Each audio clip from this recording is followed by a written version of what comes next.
ফাসাব্বিহুহু বুকরাতাও ওয়া আশীলা। ও ঈমানদার মানুষ, আবার অবিশ্বাসী মানুষেরা যারা মুখে আর মুখে পড়ে নিয়েছো লা ইলাহা ইল্লাল্লাহু মুহাম্মাদুর রাসূলুল্লাহ, আল্লাহর ওয়াদা আজ্ঞা সুযোগ ক্রিয়া উযকুরুল্লাহ যিকরান কাসীরা, আল্লাহর জিকির বেশি বেশি করিয়া করতে থাকো। আল্লাহ বলতেছেন ফাসাব্বিহুহু বুকরাতাও ওয়া আশীলা। অন্য আয়াতে আল্লাহ বলছেন ওয়াযাকিরিনাল্লাহ কাসীরান ওয়াযাকিরাত আ'আদ্দাল্লাহু লাহুম মাগফিরাতাও ওয়া আজরান আযীমা। जिक्र करने वाला पुरुष मानो, जिक्र करने वाले मैं मानो। मेरा आस्ते आस्ते अल्लाहर जिक्र करो तो, मेरा पर्दा निशीन हिसाबे पर्दार साथे अल्लाहर जिक्र करो तो, रोजा धरने वाला मोमिन मानो, सच्चो सच्चा पता करने वाला मोमिन शुमा मोमिन मानो, अल्लाहर दिके झुकने वाला मोमिन जमात, अल्लाहर जिक्र करने वाला पुरुष मानो, अल्लाहर जिक्र करने वाले मैं मानुष। अल्लाह पाक रब्बुल आलमीन बोलते हैं अ'अद्दाल्लाहु लहुम মাগফিরাতাও ওয়া আজরান আযীমা। তাদের জন্য আল্লাহ পাক রব্বুল আলামিন বখশিশ রেখে দিয়েছেন, তাদের গুনাহ খাতাকে আল্লাহ পাক রব্বুল আলামিন মাফ করে দেবেন। ওয়া আজরান আযীমার তরজমা দুইটা, একটা তরজমা হলো আল্লাহ পাক রব্বুল আলামিন আল্লাহর দিদার দ্বারা মালামাল করবেন, অথবা আল্লাহ পাক রব্বুল আলামিন জান্নাতুল ফেরদৌস দ্বারা মালামাল করবেন। সুরে বলেন সুবহানাল্লাহ।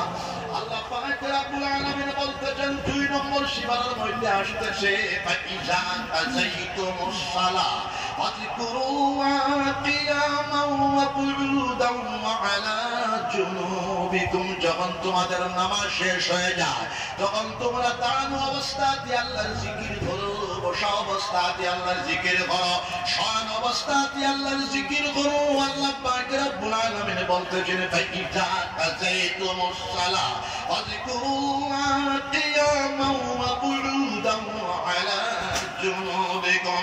যখন তোমাদের 5 ওয়াক্তের নামাজ শেষ হয়ে যায় তখন তোমরা দাঁড়ানো অবস্থাতে আল্লাহর জিকির করো, বসা অবস্থাতে আল্লাহর জিকির করো, শয়ন অবস্থাতে আল্লাহর জিকির করো। আল্লাহ পাক রব্বুল আলামিন বলতেছেন ইন্না ফি খালকিস সামাওয়াতি ওয়াল আরদ ওয়া ইখতিলাফিল লাইলি ওয়ান নাহার লাআয়াতিন লিউলিল আলবাব আল্লাযীনা ইয়াযকুরুনাল্লাহা কিয়ামান ওয়া কুউদান ওয়া আলা জুনুবিহিম ওয়া ইয়াতাফাক্কারুনা ফি খালকিস সামাওয়াতি ওয়াল আরদ রব্বানা মা খালাকতা হাযা বাতিলা সুবহানাকা ফাকিনা আযাবান নার।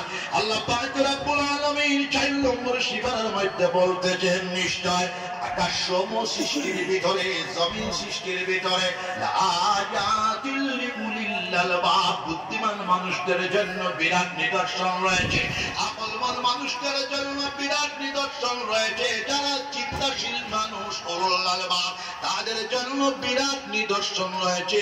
সুরে বলে সুবহানাল্লাহ। আকলমান মানুষের দুইটা গুণ, সর্বশ্রেষ্ঠ গুণ হলো দুইটা, বুদ্ধিমান মানুষের সর্বশ্রেষ্ঠ গুণ হলো দুইটা। আল্লাহ পাক রব্বুল আলামিন বলতেছেন তারা সর্বাবস্থাতে আল্লাহর জিকির করব, দান অবস্থাতে আল্লাহর জিকির করব, বসা অবস্থাতে আল্লাহর জিকির করব, বিছানার মধ্যে শয়ন অবস্থাতে আল্লাহর জিকির করব। আল্লাহ পাক রব্বুল আলামিন বলতেছেন الذين يذكرون الله قياما وقعودا وعلى جنوبهم।